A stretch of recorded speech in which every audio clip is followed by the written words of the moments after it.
Mon lieutenant, bonjour. Bonjour. Vous êtes le lieutenant Cyril Lematte et vous commandez depuis le 1er août 2017 la communauté de brigade de Fontaine-sur-Saône, commune située dans la métropole de Lyon. Mon lieutenant, quel est l'apport de vos réservistes opérationnels dans l'organisation du service d'unité territoriale de la gendarmerie? Bonjour. Alors écoutez, c'est assez simple. Moi, mon rôle ici en tant que commandant d'unité, c'est de répondre aux besoins de ma sécurité publique. Et donc l'apport des réservistes dans une unité comme la mienne, c'est de pouvoir densifier ma présence à l'extérieur et de pouvoir répondre par leur présence à eux, les réservistes qui viennent s'adjoindre à mes personnels de brigade, à une demande qui est un peu plus pressante sur certains jours de la semaine, et donc de répondre par du volume sur le terrain, par l'adjoint des réservistes.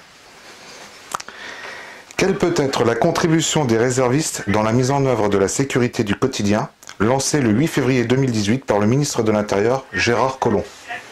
Alors la police de sécurité du quotidien, ou PSQ, comme on l'appelle plus traditionnellement dans notre service, pour nous la PSQ va se décliner sur plusieurs critères, elle va se décliner sur de la proximité sur le terrain, la proximité envers les citoyens, envers les commerçants, envers les chefs d'entreprise, envers les élus, et donc ça demande de la présence terrain. De la présence terrain qui, encore une fois, notre but à nous c'est de pouvoir la multiplier, la densifier, et donc on fait appel aux réservistes qui sont également une source de richesse, puisqu'ils arrivent du milieu civil, ou alors anciennement de l'arme, et donc avec un apport en termes d'expérience qui est toujours un plus pour nous.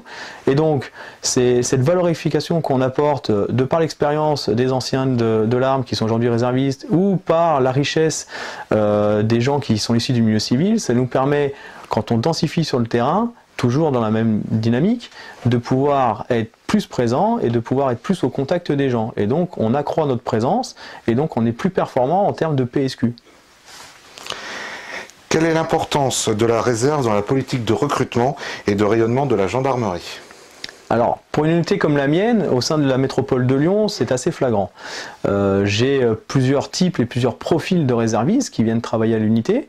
Donc, comme je vous le disais, j'ai des anciens de l'arme, j'ai des gens qui exercent déjà des métiers dans le monde de la sécurité. Et puis, j'ai également de plus en plus de gens qui sont étudiants, qui nous viennent du milieu civil, qui sont de jeunes étudiants, et qui viennent par la réserve, découvrir l'institution et le fonctionnement d'une brigade territoriale comme la mienne. Voilà, donc c'est pour eux un tremplin et c'est une très belle vitrine pour le recrutement en gendarmerie.